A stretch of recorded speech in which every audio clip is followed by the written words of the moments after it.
पिछले वीडियो में हमने लेंज सूत्र की उत्पत्ति पढ़ी थी। 1/f बराबर 1/v माइनस 1/u, या फिर हम ऐसे भी कह सकते हैं कि पतले लेंसों के लिए एक सूत्र अपवर्तन का सूत्र लिखा था। अब उससे आगे कि अगर दो पतले लेंस एक दूसरे के संपर्क में रख दिए जाए तो उसकी संयुक्त फोकस दूरी क्या होगी और संयुक्त लेंस की क्षमता क्या होगी। तो उसके लिए सबसे पहले हम लेंस की क्षमता के बारे में पढ़ते हैं कि लेंस की क्षमता, power of a lens, lens की क्षमता। तो किसी लेंस की फोकस दूरी के व्युत्क्रम को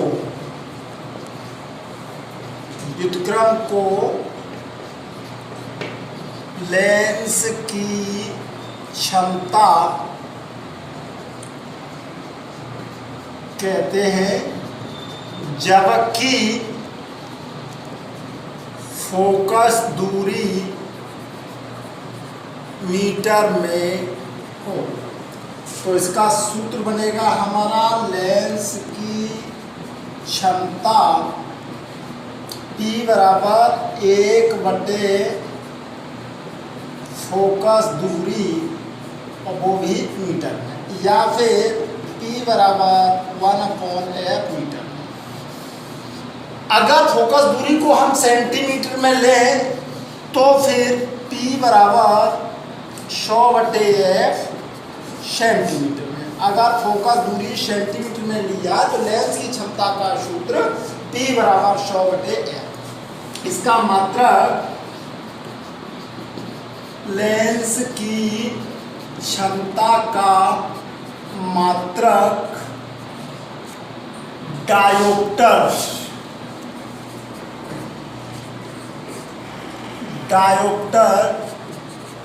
होता है। इसे कैपिटल D से व्यक्त कर देते हैं। तो अब डायोप्टर की परिभाषा पूछते हैं कि डायोप्टर क्या है। किसी लेंस की क्षमता,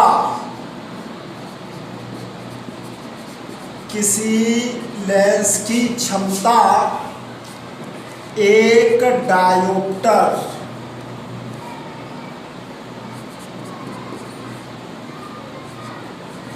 होगी यदि उसकी फोकस दूरी 1 मीटर हो। क्षमता जो है, लेंस की क्षमता हमेशा चिन्ह सहित लिखी जाती है। लेंस की क्षमता चिन्ह सहित लिखी जाती है। अगर यदि लेंस की क्षमता प्लस की है, धनात्मक है, तो वह उत्तल लेंस होगा। और यदि लेंस की क्षमता ऋणात्मक है तो वह अवतल लेंस होगा। व्यवहार में हम देखते हैं कि व्यक्तियों के चश्मे में, नेत्र में चश्मा लगाते हैं, उस चश्मे में कुछ नंबर होते हैं कि 1.5 नंबर का चश्मा है। वो 1.5 नंबर है, वही हमारी क्षमता को व्यक्त करता है कि 1.5 डायोप्टर जो चश्मा प्रयोग किया गया है उस चश्मे के लेंस की क्षमता 1.5 है। तो आगे उससे अब बहुत ही इंपॉर्टेंट एक डेरिवेट है। अब देखिए, दो पतले लेंस हैं, एक दूसरे के संपर्क में रख दिए जाते हैं, तो जो नया संपर्क रखने पर जो नया लेंस बनेगा उसकी फोकस दूरी क्या होगी, कैसे ज्ञात करते हैं। संपर्क में रखे दो पतले लेंसों की संयुक्त फोकस दूरी। तो पहले हम ये लेके चल रहे हैं कि 2 पतले लेंस हैं, वो दोनों उत्तल लेंस लेके चल रहे हैं। एक लेंस एक ये उत्तल लेंस लिया मैंने, एक और ऐसा ही पतला उत्तल लेंस ले रहे हैं। ये भी एक उत्तल लेंस है। ये दो लेंस एक दूसरे से सटाकर रखे, एक दूसरे के संपर्क में, एक लेंस L1 एक लेंस L2। ये दोनों का संयुक्त अक्ष है। लेंस L1 के सामने यहाँ पर ऊपर कोई वस्तु रखी है, यहाँ से प्रकाश की किरण गई और ये यहाँ से अपवर्तित होकर के यहाँ पहुँची। अगर दूसरा लेंस ना हो तो इसका प्रतिबिंब यहाँ पर आई डैश पर बनेगा, लेकिन यहाँ से दूसरे लेंस से भी ये अपवर्तित तो होती है और इसका अंतिम प्रतिबिंब आई पर बनता है। तो पहले लेंस से वस्तु की दूरी u और प्रतिबिंब की दूरी v डैश, और दूसरे लेंस से जो अंतिम प्रतिबिंब बनना है, इस अंतिम प्रतिबिंब की दूरी v है। ये हमने एक डायग्राम बना लिया। अब इसके बारे में थोड़ा सा लिखते हैं कि माना दो पतले उत्तल लेंस एक दूसरे के संपर्क में रखे हैं। माना दो पतले उत्तल लेंस एक दूसरे के संपर्क में रखे हैं। ये दोनों लेंस एक दूसरे के संपर्क में रखे हैं, जिनकी फोकस दूरियां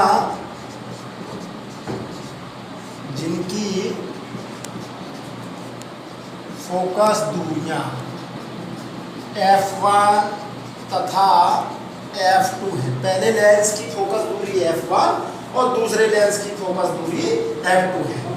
माना जो पहला लेंस है, लेंस L1 से u दूरी पर O पर कोई वस्तु रखी है, कोई वस्तु रखी है। यदि लेंस L2 न हो, यदि लेंस L2 न हो तो इसका प्रतिबिंब आई डैश पर बनेगा, जिसकी L1 से दूरी v डैश है, जिसकी प्रतिबिंब की L1 से दूरी v डैश है। अतः लेंस सूत्र से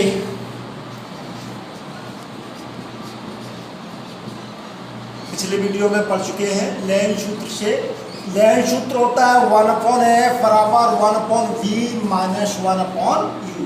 लेकिन हम पहले लेंस के लिए लेके चल रहे हैं, तो लेंस L1 प्रथम लेंस की फोकस दूरी f1 और प्रतिबिंब की दूरी v डैश। तो पहले लेंस सूत्र ये, पहले लेंस के लिए ये फॉर्मूला आ गया हमारा 1/f1 बराबर 1/v डैश माइनस 1/u। अब ये प्रतिबिंब बनना है, यह प्रतिबिंब, अब दूसरा लेंस भी संपर्क में, यह प्रतिबिंब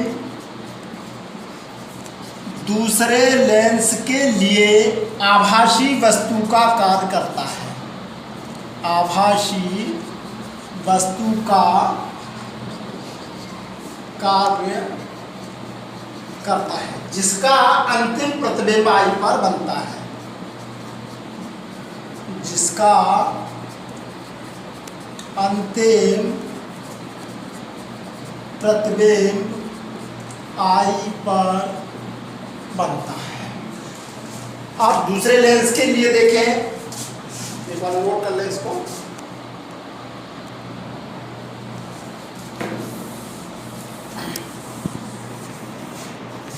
आप दूसरे लेंस के लिए वस्तु की दूरी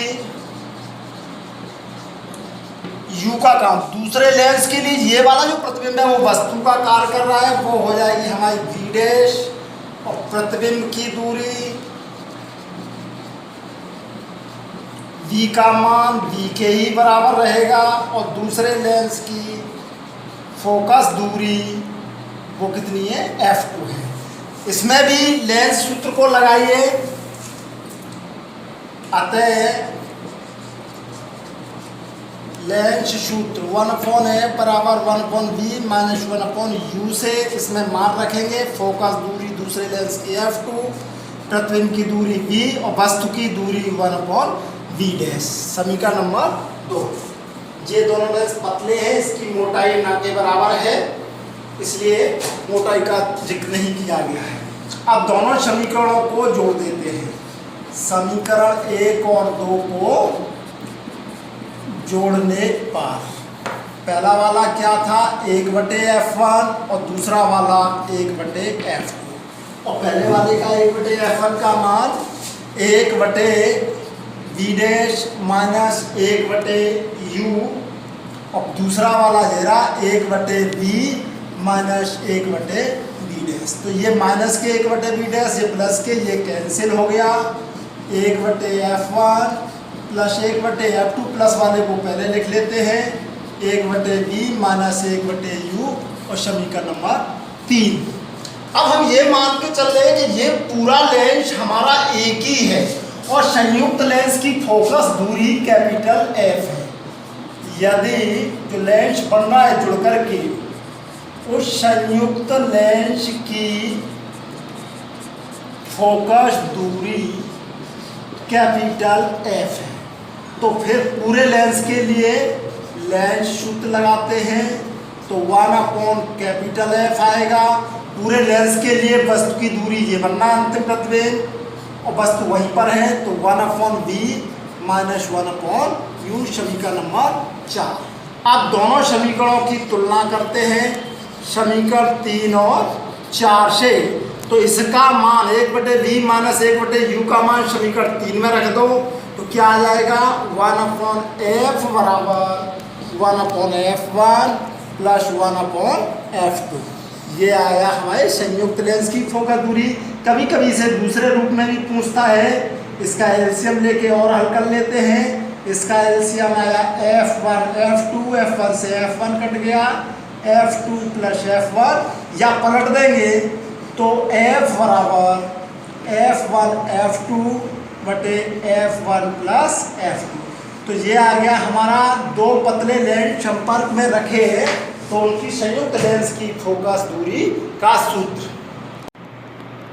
अब देखिए कि यदि एक लेंस उत्तल है और दूसरा लेंस अवतल है, या दोनों लेंस अवतल है, तो कुछ नहीं, सूत्र तो हमारा यही रहेगा, लेकिन फोकस दूरियां बदल जाएंगी। कि अवतल लेंस ले लिया हमने दूसरा, अवतल लेंस की फोकस दूरी ऋणात्मक होती है, चिन्ह सेट लेंगे। जैसे मान लिया कि यदि एक लेंस उत्तल तथा दूसरा लेंस अवतल है, तो उत्तल लेंस की फोकस दूरी f1 मानी हमने, धनात्मक होगी, और अवतल लेंस की फोकस दूरी f2 वो भी ऋणात्मक होगी। तो संयुक्त लेंस की फोकस दूरी क्या होगी, संयुक्त लेंस की फोकस दूरी, फॉर्मूला लगाइए, 1/f बराबर 1/f1 प्लस 1/f2। लेकिन f2 कैसा लिया जाएगा हमारा यहाँ पर माइनस का, तो 1/f बराबर 1/f1 माइनस 1/f2, इस प्रकार से हो गया। या फिर 1/f बराबर एलसीएम ले लिया f1 f2, यहाँ से ये कट जाएगा, या फिर कैपिटल F बराबर f1 f2 बटे f2 माइनस f1। ये हो गई हमारे संयुक्त लेंस की फोकस दूरी। कब, जब पहला लेंस उत्तल और दूसरा लेंस अवतल है। अब इसी प्रकार से और देखते हैं कि संयुक्त लेंस की क्षमता, संयुक्त लेंस की क्षमता। अभी हमने पढ़ी थी लेंस की क्षमता कि फोकस दूरी के व्युत्क्रम को लेंस की क्षमता कहते हैं। तो संयुक्त लेंस की फोकस दूरी देखिए जरा, संयुक्त लेंस की फोकस दूरी 1/f बराबर 1/f1 प्लस 1/f2। संयुक्त लेंस की क्षमता P है, संयुक्त लेंस की क्षमता P है, तो P बराबर हो जाएगा 1/f। इसी प्रकार से P1 बराबर 1/f1 और P2 बराबर 1/f2। तो यहाँ पर 1/f की जगह तो रखा हमने P, 1/f1 की जगह P1, 1/f2 की जगह पे P2। तो ये संयुक्त लेंस की क्षमता आ गई P बराबर P1 प्लस P2। तो ये बात हुई हमारी संयुक्त लेंस के लिए संपर्क में रखे हुए दो लेंस हैं उसकी बातें हुई। अब देखिए कि प्रतिबिंब का रेखीय आवर्धन, रेखीय आवर्धन किसे कहते हैं? कोई लेंस है, किसी लेंस द्वारा बने प्रतिबिंब की लंबाई, प्रतिबिंब की लंबाई तथा वस्तु की लंबाई के अनुपात को रेखीय आवर्धन कहते हैं। रेखीय आवर्धन बराबर प्रतिबिंब की लंबाई बटे वस्तु की लंबाई। प्रतिबिंब की लंबाई को h डैश कहें, वस्तु की लंबाई को h कहें। तो संकेत में आया m बराबर h डैश अपॉन h, या फिर इनमें एक और फॉर्मूला होता है m बराबर h डैश अपॉन h बराबर v अपॉन u।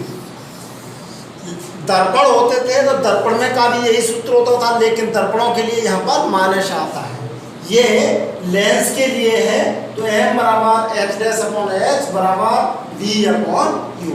तो रेखीय आवर्धन का तात्पर्य ये है कि किसी लेंस का जो प्रतिबिंब बनना है, ये प्रतिबिंब वस्तु के सापेक्ष कितने गुना बड़ा या छोटा बन रहा है। तो उसके जितने गुना बड़ा बनता है तो जितने गुना छोटा बनता है उसी को हम रेखीय आवर्धन कहते हैं। इसका कोई मात्रा नहीं होता क्योंकि ये समान राशियों का अनुपात होता है, इसलिए रेखीय आवर्धन का कोई मात्रा नहीं होता।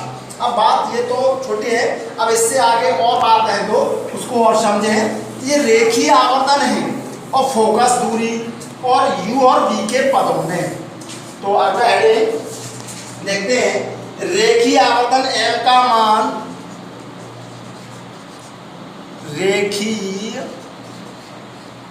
आवर्धन m का मान फोकस दूरी f तथा u के पदों में। अर्थात हम ऐसे भी कह सकते हैं कि m बराबर f upon f plus u का निगमन सिद्ध करना आता है, इसे सिद्ध करना है। चलिए बहुत आसान है, इसका प्रूफ देखें। अभी हमने लेंस सूत्र पढ़ा है, लेंस सूत्र 1/f बराबर 1/v माइनस 1/u। अब हमें किसके पदों में लाना है? u के पदों में लाना है, तो v हमें गायब करना है। तो इसलिए हमने क्या किया, v से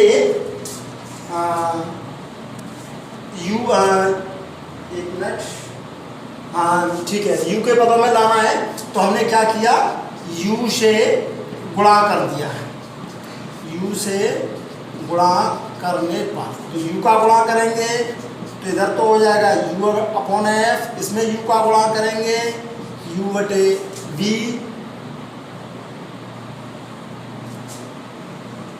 और माइनस यू अपॉन यू। तो अब क्या हुआ, यहाँ से ये यू तो एक बार कट जाएगा, u अपॉन एफ बराबर u अपॉन वी माइनस 1। लेकिन रेखीय आवर्धन हमने एक सूत्र पढ़ा था, चूंकि m बराबर v अपॉन u, या इसको पलट देंगे तो 1 अपॉन एम बराबर u अपॉन v। तो इस u अपॉन v की जगह पर हम क्या रख देंगे, 1 अपॉन एम। तो u अपॉन एफ बराबर ये हो गया 1 अपॉन एम माइनस 1। तो इसे इधर पक्षांतर करके ले आइए, u upon F plus 1 is equal to 1 upon F. इसका एलसीएम आया f, u प्लस एफ बराबर 1 अपॉन एम, और इसको भी पलट दो उल्टा कर देंगे तो m बराबर आया f बटे u प्लस एफ। ये m का मान u और f के पदों में आ गया। इसी प्रकार से इस m का मान v और f के पदों में भी ज्ञात कर सकते हैं। तो आगे देखें, रेखीय आवर्धन m का मान f तथा अवकाय के पदों में ले रहे हैं v के पदों में। तो यहाँ पर फॉर्मूला थोड़ा सा चेंज हो जाएगा। तो इसके लिए m बराबर दूसरा सिद्ध करेंगे हम f minus v upon f का निगमा, ये सेकंड पार्ट है हमारा। फिर देखिए वही बात, मिटा देता हूँ मैं थोड़ा सा इसको।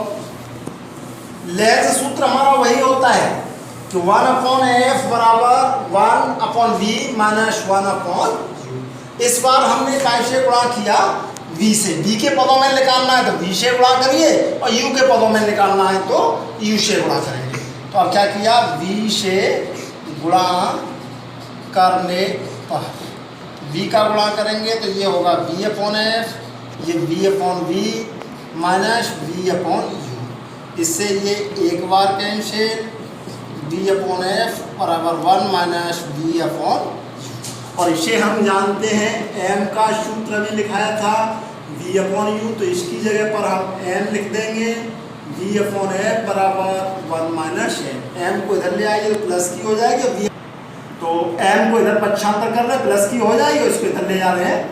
तो m बराबर 1 minus v upon F, LCM ले लेते हैं, m बराबर एलसीएम आया f, f माइनस v। ये फॉर्मूला आ गया हमारा m बराबर v f minus v upon f। तो ये m का मान f और v के पदों में। तो कई बार ये पूछा भी गया है बोर्ड में कि रेखीय आवर्धन का मान f और कभी v के पदों में पूछता है, कभी m का मान f और u के पदों में पूछता है। अब देखिए, लेंस को द्रव में डुबोने पर फोकस दूरी पर प्रभाव। कोई लेंस है और उसको द्रव में डुबोया जा रहा है तो उसकी फोकस दूरी पर क्या प्रभाव पड़ेगा। तो इसकी 3 स्थितियां संभव हैं। पहली स्थिति देखें कि यदि लेंस को ऐसे द्रव में डुबोया जाए जिसका अपवर्तनांक लेंस के अपवर्तनांक से कम है। किसका अपवर्तनांक कम है? द्रव का अपवर्तनांक लेंस के अपवर्तनांक से कम है। तो उस स्थिति में लेंस की फोकस दूरी बढ़ जाती है परंतु उसकी प्रकृति नहीं बदलती। अर्थात उत्तल लेंस है वो उत्तल की तरह ही व्यवहार करेगा और अवतल लेंस है तो वो अवतल लेंस की तरह ही व्यवहार करेगा। लेकिन कब ऐसे द्रव में डुबोया जाए जिसका अपवर्तनांक अर्थात द्रव का अपवर्तनांक लेंस के अपवर्तनांक से कम है। तो उदाहरण के लिए यदि कांच के लेंस को जल में डुबोया जाए, कांच का अपवर्तनांक अधिक होता है और जल का अपवर्तनांक कम होता है, तो द्रव का अपवर्तनांक कम है तो उसकी फोकस दूरी बढ़ जाती है। परंतु उत्तल लेंस है तो उत्तल की तरह ही व्यवहार करेगा और अवतल है तो वो अवतल की तरह ही व्यवहार करेगा। पहली स्थिति कि यह द्रव का अपवर्तनांक कम है। दूसरी स्थिति ये भी संभव है कि द्रव का अपवर्तनांक लेंस के अपवर्तनांक के बराबर भी हो सकता है।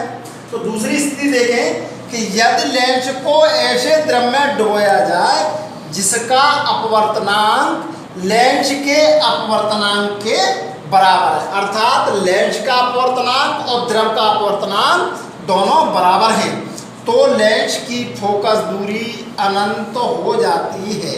और अनंत किसकी होती है? कांच की समतल प्लेट होती है, उसकी फोकस दूरी अनंत होती है। अतः ऐसा लेंस कांच की समतल प्लेट की भांति व्यवहार करता है तथा द्रव में वो दिखाई नहीं देता। जब दोनों के अपवर्तनांक समान हो जाएंगे तो वो वस्तु द्रव में दिखाई नहीं देगी। तो उदाहरण के लिए यदि कांच के लेंस को कार्बन डाइसल्फाइड में डुबोया जाए तो यह दिखाई नहीं देता है। तो होता क्या है कि कांच का अपवर्तनांक और कार्बन डाइसल्फाइड का अपवर्तनांक दोनों के समान होते हैं।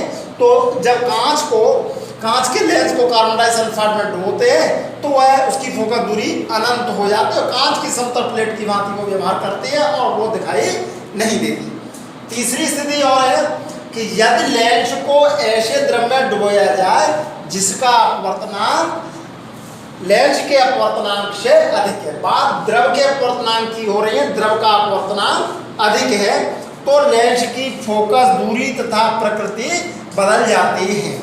अतः उत्तल लेंस है वो अवतल लेंस की तरह व्यवहार करेगा और अवतल लेंस होगा वो उत्तल लेंस की तरह व्यवहार करेगा। प्रकृति दोनों बदल जाएगी, उत्तल होगा तो अवतल की तरह और अवतल होगा तो वो उत्तल की तरह व्यवहार करेगा। उदाहरण कि वायु का कोई बुलबुला है, वायु का बुलबुला जिसका पृष्ठ हम बाहर से देखते हैं तो वक्राकार होता है, उत्तल की तरह होता है। वायु के बुलबुले का पृष्ठ उत्तल होता है। अगर उस बुलबुला जल में बनता है, वह जल में बनता है तो वह अवतल लेंस की भांति व्यवहार करता है। बुलबुला देखने में तो उत्तल की तरह होगा, लेकिन अगर पानी के भीतर बनेगा तो वह अवतल लेंस की भांति व्यवहार करेगा।